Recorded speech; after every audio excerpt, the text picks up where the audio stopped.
En Ukraine, les forces russes s'efforcent de progresser dans la région stratégique du Donbass, dans l'est du pays. Mais elles sont à la peine face à la résistance acharnée des troupes ukrainiennes qui sont de plus en plus optimistes sur l'issue de la guerre.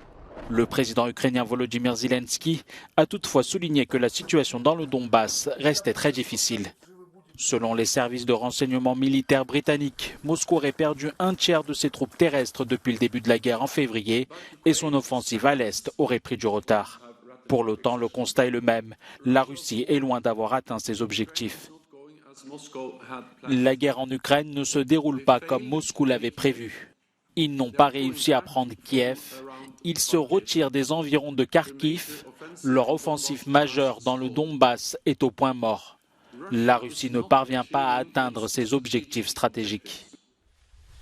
Les combattants ukrainiens continuent de progresser, notamment dans la région de Kharkiv, où ils sont proches d'atteindre la frontière avec la Russie.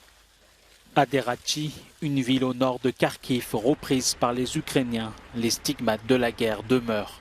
3 jours après avoir été touchés par les frappes russes, les pompiers continuent d'éteindre des incendies. Si les forces russes se sont retirées de la zone, elles visent désormais les voies d'approvisionnement militaire à l'ouest, où des missiles russes ont frappé ce dimanche des infrastructures militaires près de la ville de Lviv.